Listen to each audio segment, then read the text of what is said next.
Hey everybody, Mobius1 here, bringing another Star Wars Galaxies emulator video.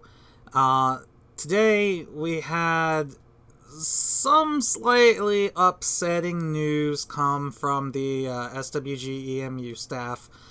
For those of you that haven't heard yet, I'm sorry. It's not my fault. As Lando Calrissian says, I thought they fixed it.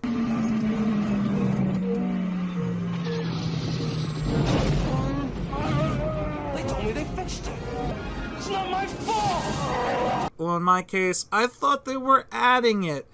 But it turns out that Jedi and the Village will unfortunately not be a part of Pub8.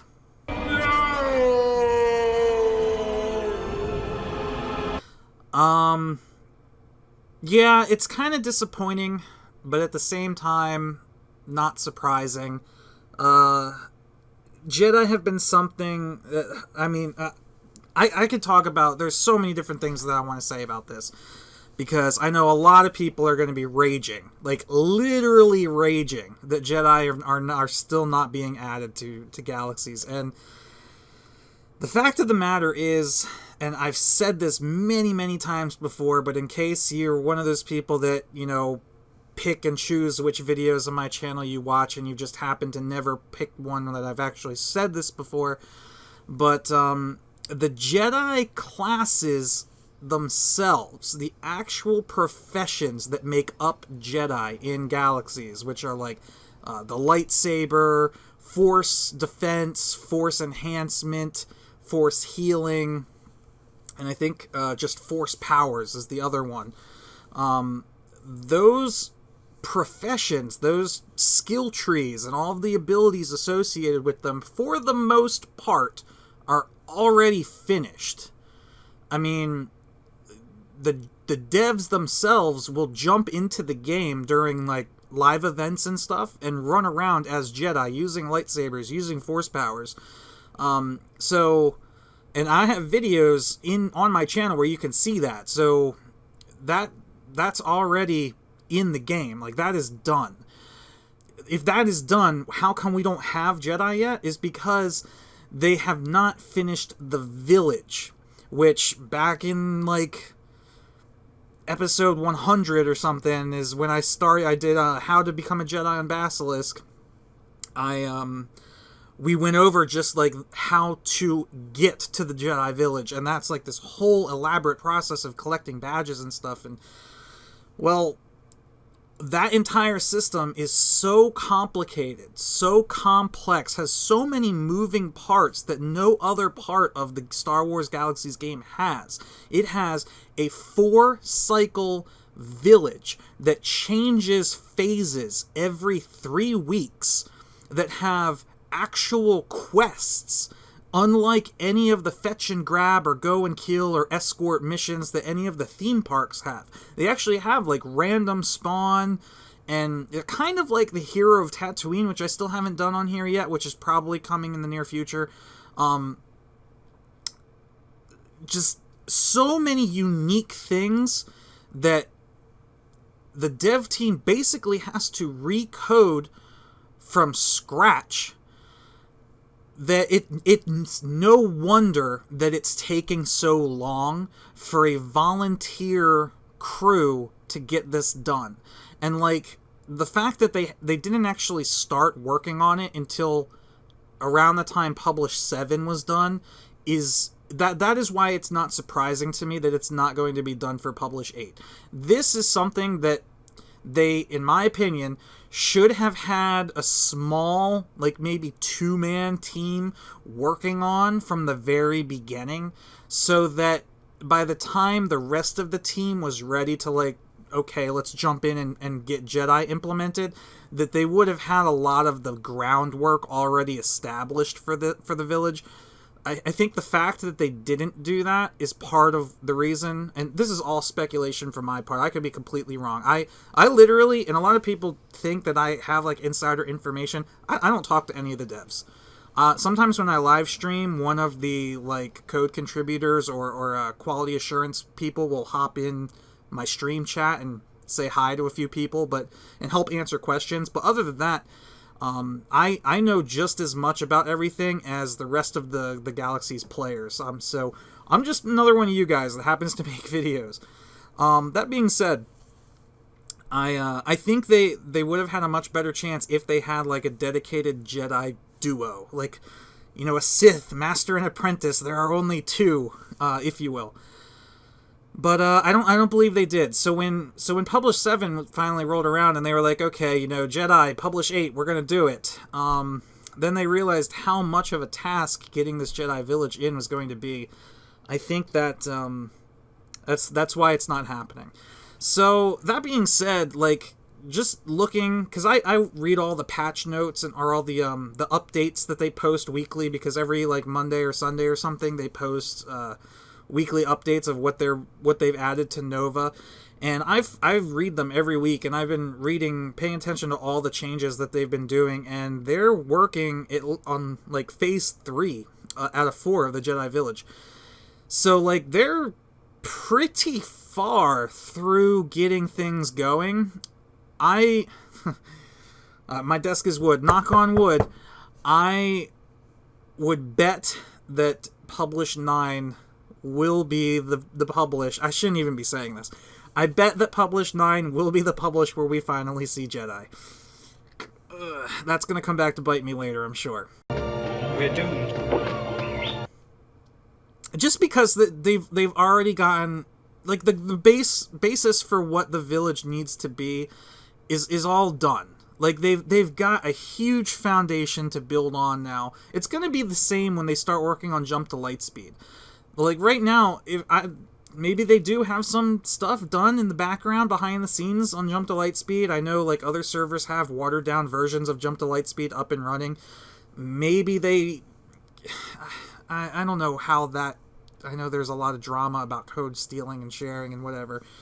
But I have a feeling it's going to be the same way, where, like, getting the groundwork, getting the foundation for that new system is going to be a huge task. But once that basis is laid, then everything after that is just going to be so much easier for them.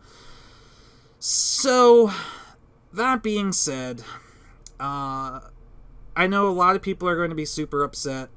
I know a lot of people are probably going to stop playing the game. But there are some really interesting things that are still coming in Publish 8. And since Jedi is not coming, I figure we might as well take a quick look at some of the things that we are still going to get in Publish 8, because it is still going to be a pretty big update for the game. Alright, so here I have the Publish 8 checklist, which is essentially every time one of the devs make a commit to the code that runs on the Nova server, they basically have to make a little thing here. Now, a lot of this is, like, really, really minor stuff. Like,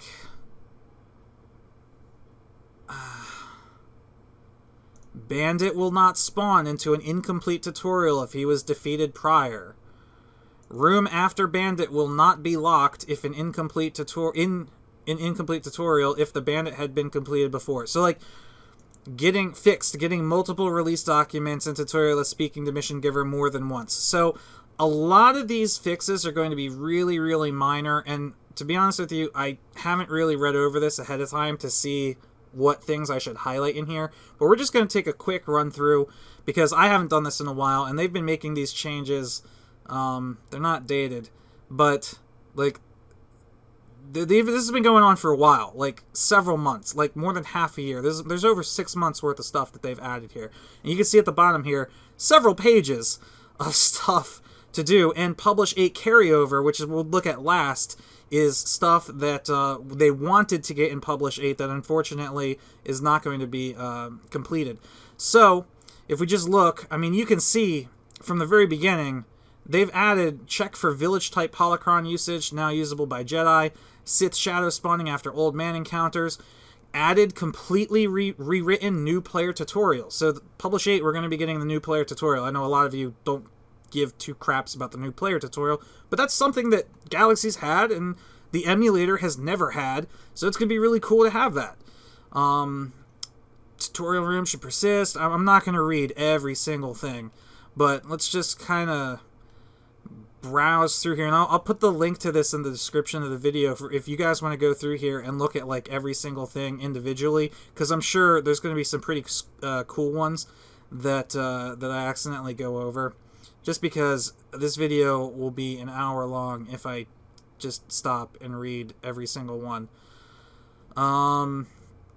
See, conversation templates for village NPCs.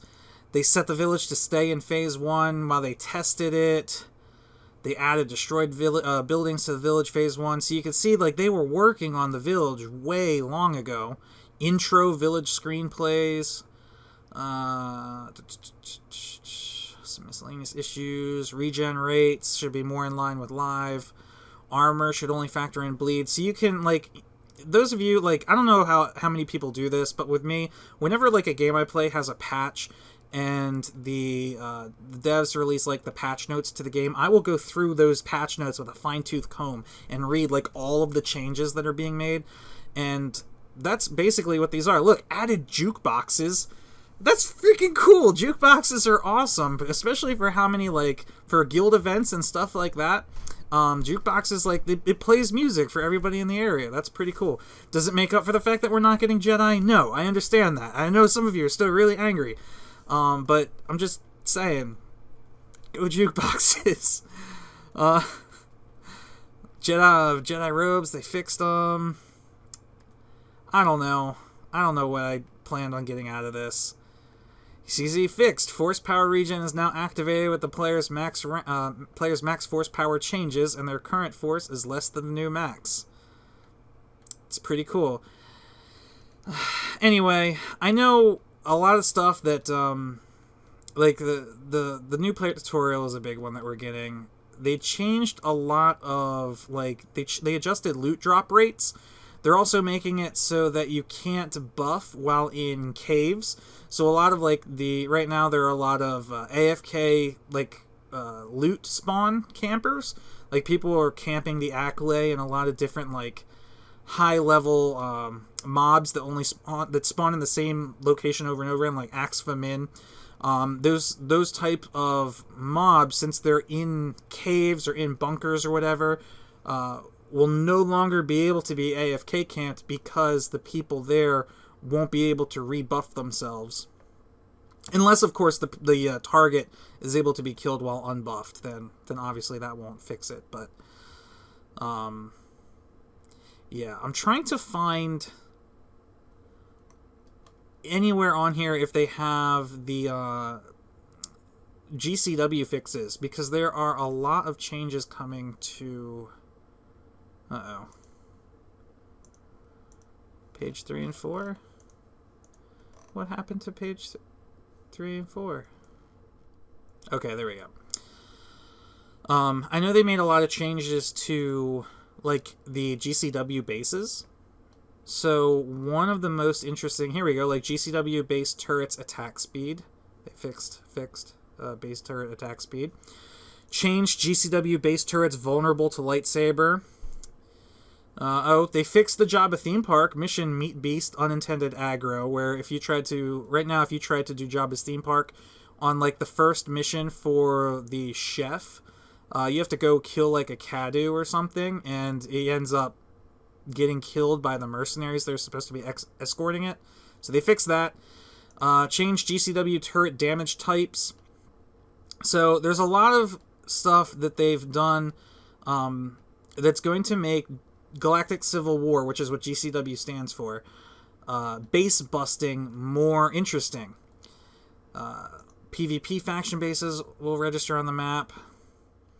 Oh, here, just going through here, something interesting. Fixed Bounty Hunter Mission Investigation XP reward is now 2% of credit reward, up from 1%.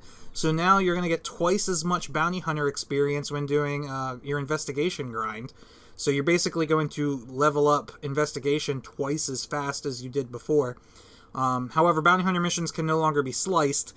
So if you were a smuggler Bounty Hunter combo and you were slicing the mission terminals to get increased payouts, sorry.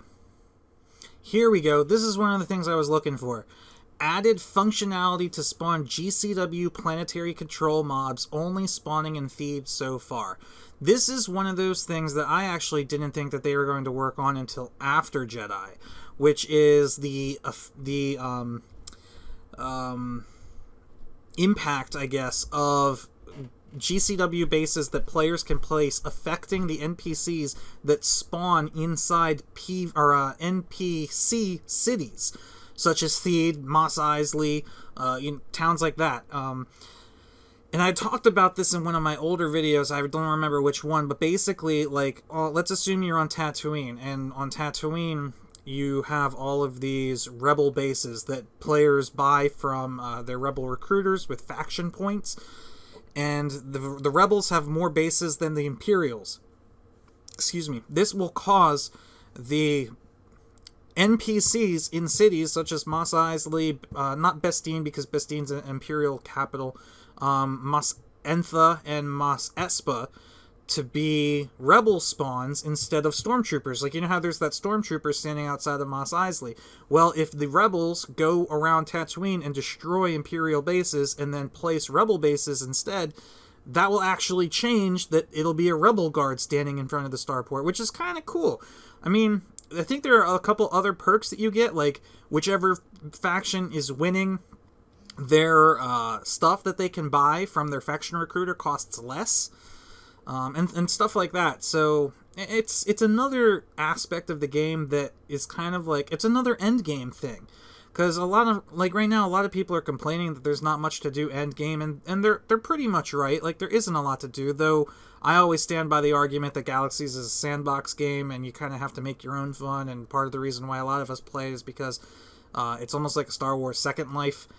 We just like to socialize in it and sit around the cantina and roleplay and shit. But, I mean, base busting was always one of the end game things, and it leads to PvP, because a lot of, like, the really high-level bases are like, special forces bases, where you need to be flagged for PvP in order to enter the opposing team's base to destroy it. So, if you have to flag for PvP, that means the people who own the base can flag for PvP, and it creates an open-world player versus player combat-like scenario where there's no limit to the number of people that can show up on either side. You can have a completely one-sided fight. Like, 50 Rebel players can show up to attack an Imperial base, and there's only 5 Imperial players defending it. And it's just like a slaughter. Or it can be completely other way. Like, you can have 10 Rebel players or 10 Imperial players attacking a Rebel base that's got like 20 people defending it, and it becomes like this really tough fight to try and take out this base. It's so cool. And it looks like, despite the fact that we're not getting Jedi, we're getting that. Isn't that still, like, really something to be excited about again? I know this is going to bring, like, I know I've been kind of taking, like, a hiatus from Galaxies for a little bit. I'm sure, if anyone's tried to contact me in game, you realize that I'm only on once every couple of days to, like, check mail for a couple minutes, and then I'm out. But this is something that I've been waiting for to actually bring me back into the game. And I know a lot of people that are really interested in doing, like, PvP. This is something that will bring you into PvP in a lot better ways than it's been done in the past, with, like, this premeditated or predetermined, like, meeting point and starting time, and people will show up with, like, fixed number teams, and let's not forget about the chat channels. Chat channels are coming. It's going to be great. Yeah. All right. Let's jump ahead. I mean, let's just see if there's anything else that's really great. I couldn't get a couple of these pages in the middle here to load. I don't know why. So, yeah, it looks like they were working a lot on chat rooms. It looks like they had some memory leaks that they fixed. Yeah. Alright. So is their to-do checklist done? Oh, look, vet rewards. I don't know if this is done or not. Alright, so their carryover. So one of the Phase 1 Village Medic quest. So I guess this is stuff that is still needs to be done. Yeah, all right. So it's basically all Jedi related stuff. Yeah, I mean, there's just so much stuff that they need to do. I'm not surprised in the slightest that this isn't going to be done. But there's another silver lining to the fact that they're telling us now that it's not going to be done. Does anyone picked up on what it is yet? No? Okay, don't worry. I'll tell you. If they know that Jedi is not going to be done for Publish 8, that means they know when Publish 8's going to be done, don't they? In other words, Publish 8 is coming soon. They would have to, right? Otherwise, they would just say, well, we don't know. Publish 8 cannot come. If they wanted Jedi to be in Publish 8, they could just push Publish 8 back, right? And then just keep working on Jedi. And then when Jedi's done, they release Publish 8, and boom, Jedi's in Publish 8. Sure, it took them 3 years to put out Publish 8, but Jedi's in it. Do you really want that? No. I'd rather them give us what they've got working now and just put Jedi in Publish 9 or Publish 10 or whatever. As long as they keep giving us new content, it should be enough to keep people hooked. Yes, I want them to add Jedi. I do. And I'm pretty sure people that haven't made it this far in the video will probably explode the comments saying, hey, go play on this server. They've already got Jedi working. Hey, go play on this server. They've got Jedi and Jump to Lightspeed working, which is complete bullshit. No server has Jump to Lightspeed working. If you hear a server's got Jump to Lightspeed working, what they have is a watered-down piece of crap version of atmospheric flight that was never in the original Galaxies, minus like the last couple months when they knew the game was going to shut down anyway, and then they screw it, and they threw it in the game.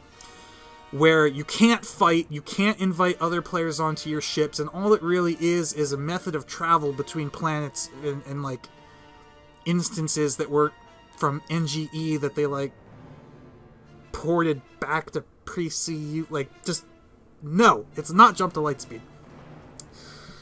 But yes, I am well aware that there are other servers that have Jedi. And you know why they have Jedi? Because they took the Jedi classes that were already done. Well, alright, I know this isn't true for all of them.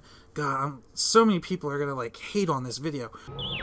Don't you call me a mindless philosopher, you overweight glob of grease. Most of the reason, and I say this most, there's like a little asterisk, like, not 100% true. Most of the servers that have Jedi because they created their own, like, remember I said at the beginning of the video, the professions themselves are more or less finished.